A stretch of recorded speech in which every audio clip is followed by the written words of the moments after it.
Donald Trump was in town over the weekend speaking to the Horry County Republican Party. Before he talked to them, he sat down to talk with me. Carolina This Week starts right now. This is Carolina This Week.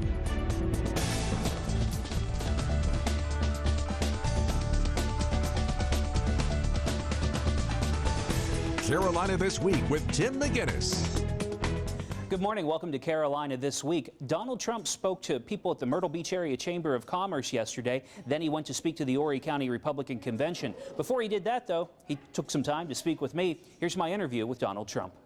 All right, Mr. Trump, thank you for talking with me this morning. First off, we understand that Hillary Clinton's going to make a big announcement this weekend. You want to go ahead and one-up her?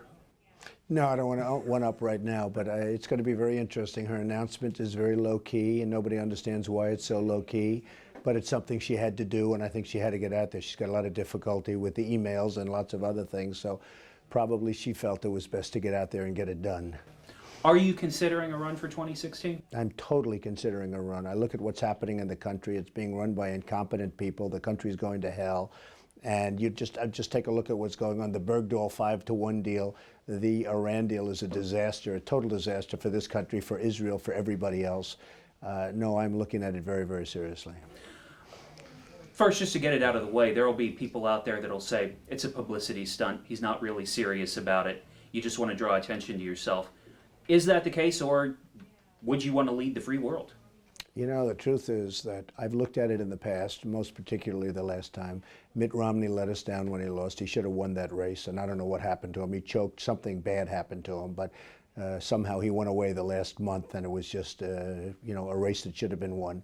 I am looking at this very strongly, and if I do it, I'll make America great again. We have to make America rich again. Every country is ripping us off, whether it's China or Mexico or Japan or so many others. They're ripping this country. The country doesn't make good deals anymore. We're becoming a poor nation. We owe $18 trillion, and it's going up rapidly. You're going to lose your Social Security. You're going to lose everything. And frankly, Medicare, Medicaid are in tremendous trouble. And if it happens where I decide to run and I win, this country will be great again, it'll be rich again, and it'll be able to have Social Security without cuts, and Medicare, Medicaid, and all of the other things without cutting. Well, and that's how do you do that? Everybody says entitlements, that's the hot rail. Nobody really wants to touch it. How do you not touch Social Security? Well, the Republicans actually want to touch it. I'm the only Republican that doesn't want, because I know what's happening. I know where the jobs are going. The jobs are going to China, they're going to Vietnam, they're going to Mexico, they're going to all other places. They're taking our manufacturing away. It's costing us an absolute fortune, and we're not the same, we're just not the same country that we were. And you look at, we're the highest tax nation in the world. Our education system is terrible. The veterans are treated horribly. The military is being decimated by cuts, and all of that can change. We have to bring our jobs back. We have to bring our money back, and that's what I can do better than anybody, nobody close. How do you get Congress to get together and lower the corporate income tax to bring that money back? With leadership. It's all about leadership. I mean, you have to get them in the office, and you have to make a deal, and you lead. And Obama doesn't lead. He doesn't know the first thing about leadership, and he, frankly, I don't know, maybe he doesn't have the time because he's playing too much golf. I don't know what's going on, but he doesn't lead. You can make deals with these people. Even I make deals all the time with people I don't like, and they're good deals. I make good deals.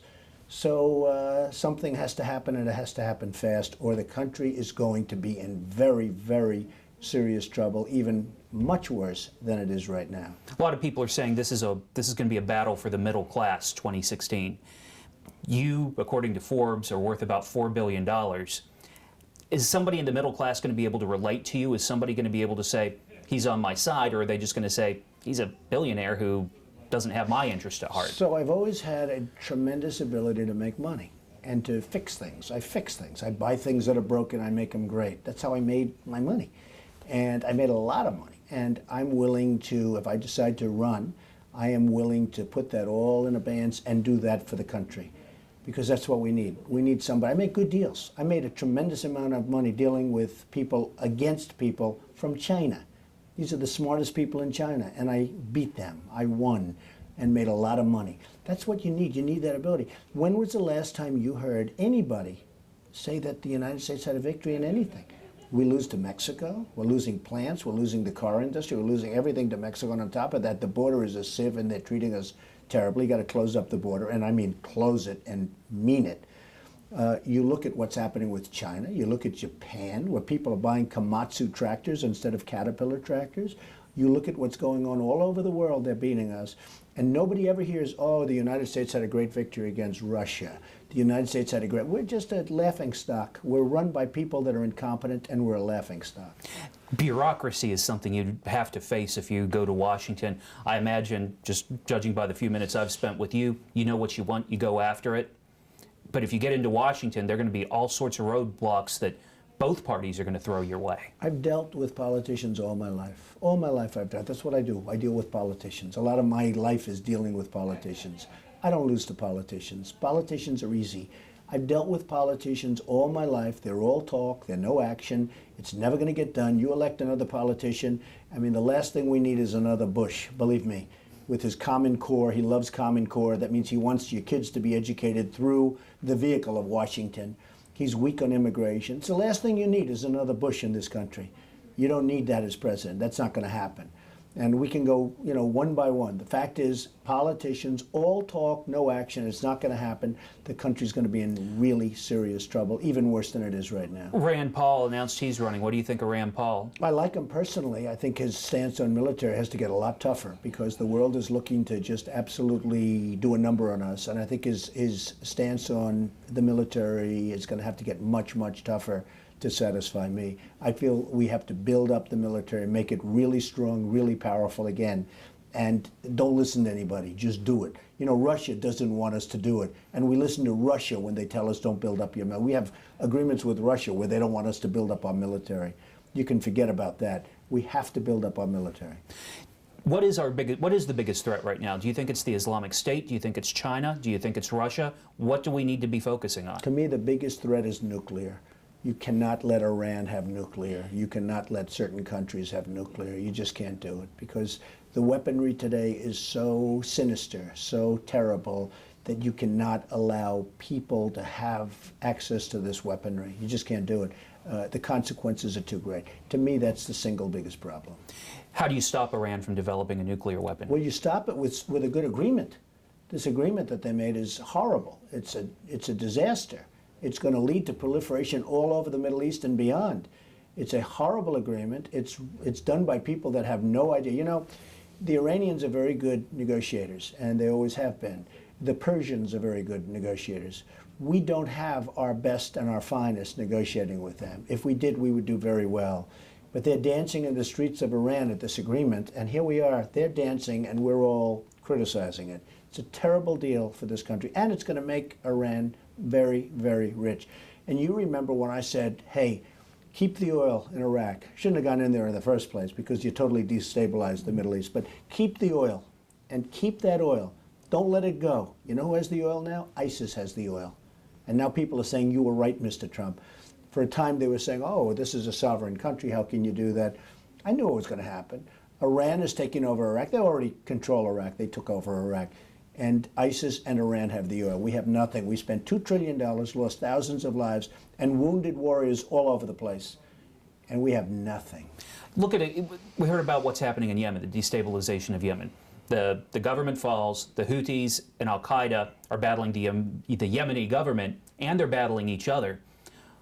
What does America do? Does America just say, let them fight it out? Or does America intervene like they did in Iraq, which you said wasn't a good idea? What's the next move? Look, they're having a civil war all over the Middle East. I mean, it's a civil war. It's things that our country doesn't understand, and there's nobody, certainly in office, that's smart enough to understand it.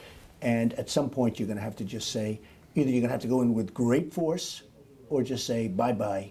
But, you know, if you look at it, the ones that are in trouble are the Saudis, because Yemen is right along that Saudi border. Now, they've proven to be bad fighters.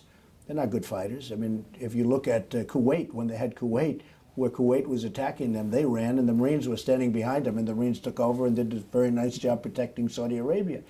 But you just take a look at what's happening, and this is a big threat to Saudi Arabia. Now, Saudi Arabia makes $1 billion a day, okay? If Saudi Arabia is making $1 billion a day, why should we go in unless they truly take care of us? Why should we go in to protect them? Now, Yemen's a really big threat to Saudi Arabia. That border, that whole border, I could just see that just overflowing, and I'm sure it's not going to take very long. Well, so if Saudi Arabia wants protection, and if they want help, they have to come to us, but they have to pay a price. Because a lot of these militant Islamists don't see borders. They think the borders are all gone and they can overrun everything. If you saw Saudi Arabia destabilizing and it rose the price of oil to the point that it sinks us into another recession or depression, I mean, Not going to happen. Look, first of all, with the fracking and with all the things that are taking place right now, with everything that's happening, there's plenty of oil. There's so much oil. Every tanker out in the sea right now is loaded up with oil. They don't know what to do with it. It's not going to happen because whoever takes over is going to want to sell the oil anyway. Otherwise, they're going to destabilize.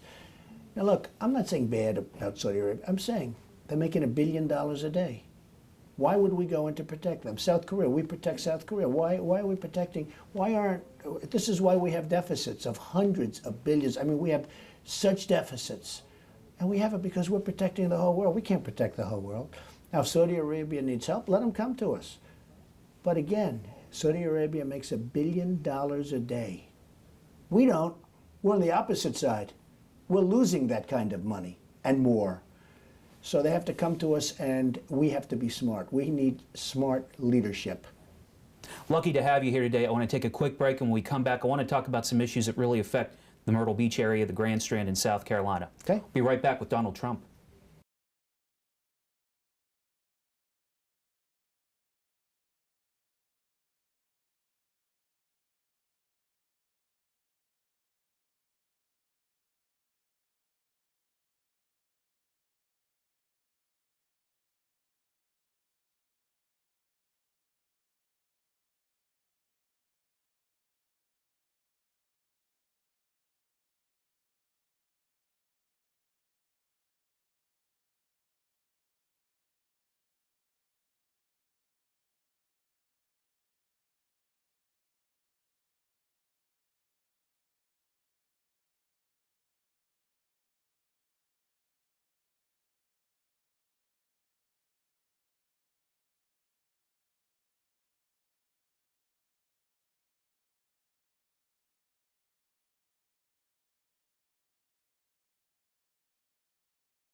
All right, welcome back. We're with Donald Trump this morning.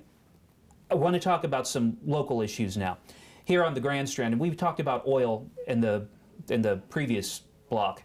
Now I want to talk about oil off of our coast, oil exploration around here. It's something that's beginning to be discussed.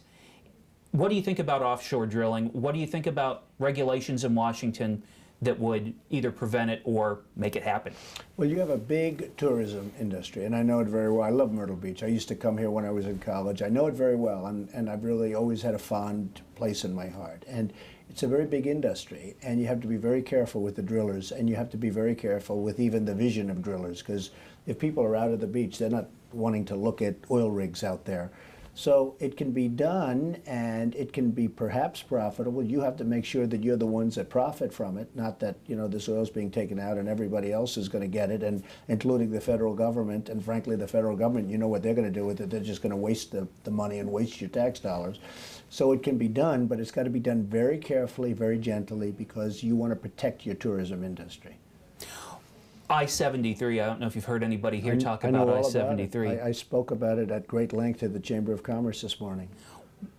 What will it take to get I-73 moving from the federal government? What would you be able to do if you were elected to bring an interstate to Myrtle Beach? If I were elected, I would approve it immediately. It should not be. This has been going on for many years. I've been hearing about I-73 for many years. Friends of mine that are from the area, they say, we can't believe it.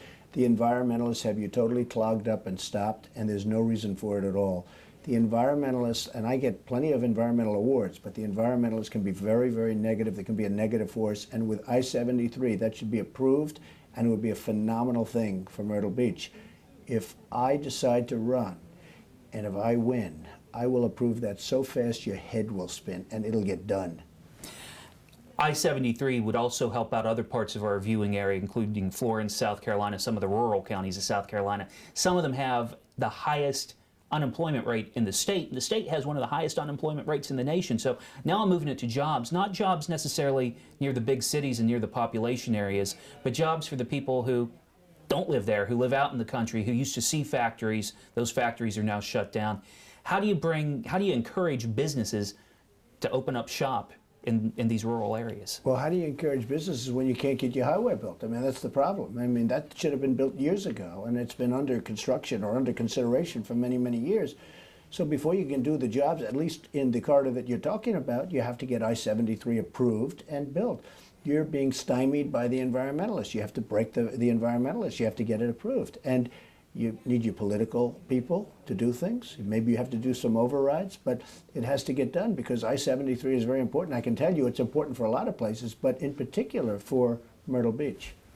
Talking about social issues, what do you think of there's the gay marriage fight that's going on in Indiana right now over the legislation that was passed and then revised. The next president will likely have to make a Supreme Court appointment. Where do you stand on that type of thing? Well, I don't think they're mutually exclusive. I mean, I'm very strong. I'm a Protestant. I'm Presbyterian. I'm very strong on religious freedom, so you have to have that. And they came out with a religious freedom, but then you had the discrimination, and all of a sudden they all backtracked and they immediately went. And I think you can have both. I mean, I think you don't have to have discrimination, and you can have great religious freedom. And that's where I stand. It's very simple. I mean, they went in with the one, and then, you know, they were very gung-ho about it, and the world blew up around them, and all of a sudden they put in an amendment as such. But I think you can have both, and very easily both. And we have to talk about what happened in South Carolina this week in Charleston, where an unarmed man was shot by a police officer in North Charleston. What was your takeaway from that when you heard the news? And I'm sure you saw the video. And I saw both videos. Yeah, I saw the dash cam. The first one. I saw the second one. And regardless of the second one, I think it was a disgrace that the officer shot him. 8 bullets. I guess he hit him 4 times, and he's standing in a position of a shooter. I thought it was disgraceful and disgusting, and I think most people would have to agree with me. And there's no bigger person that's anywhere on the planet that's stronger about law enforcement than I am. I'm the policeman's friend. I have great relationships with policemen, and they're great people, 99.9%. But this was a terrible thing, and I saw him pick up a taser and drop it on top of the man, or in the same vicinity. And I guess his thing was, he took the taser. That would have been it. But unfortunately for him, somebody taped it. I think what he did is terrible and disgusting. What about leadership from Washington on this? If you were president, having gone through Ferguson, now this, how would the Trump White House respond to this? Well, first of all, there is no leadership in Washington. We don't have a leader. We don't have leadership at all in Washington. And as far as the area, I think that they've really done well. I think your police commissioner, your mayor, they were very strong right from the beginning on this. And you know, he was arrested. It wasn't like, oh, gee, we're going to go to grand juries and they arrested him. They saw that tape and they were believers. And I think your police chief and everybody that I saw looks like they handled it very firmly and very strongly. And now we'll see what happens. It'll have to go through a court system. But boy, he looks guilty to me. I'm going to take one more break. We're going to come back for a really short segment because I know you've got to get moving on. Okay. Donald Trump is our guest on Carolina This Week. We will be right back.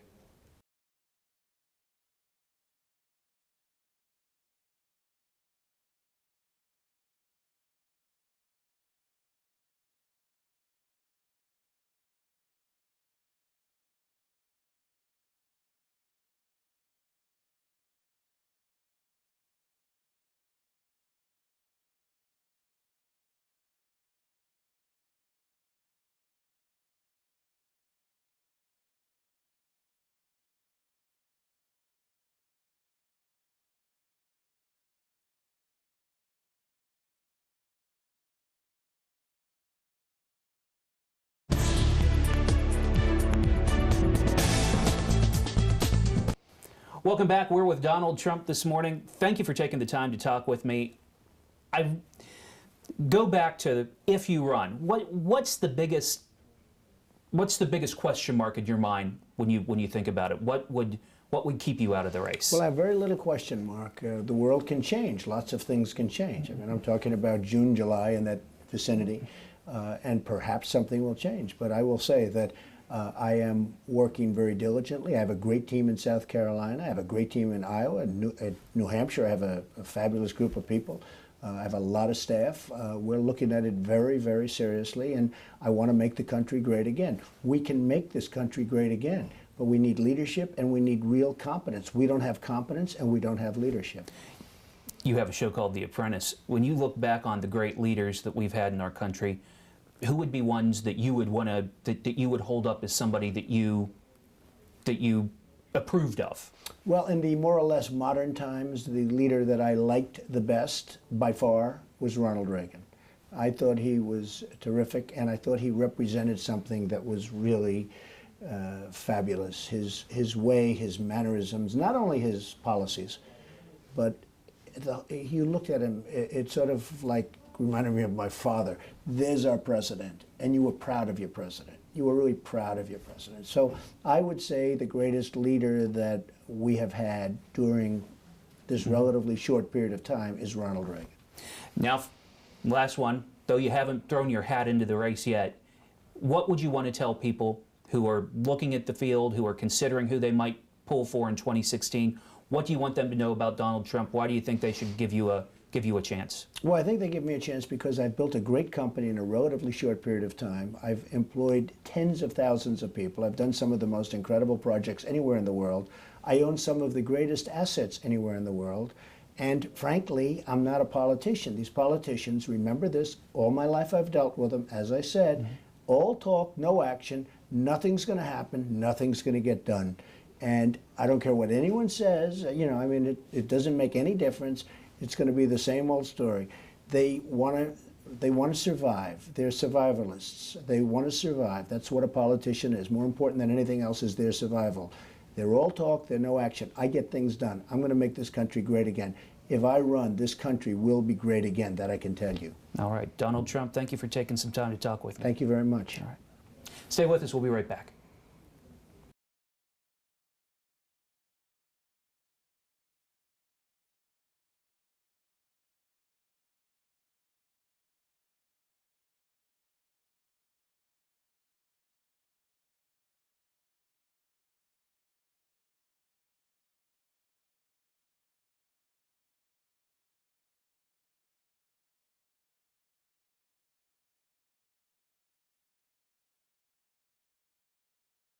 That's all for Carolina this week. We'll see you back here next Sunday morning at 11.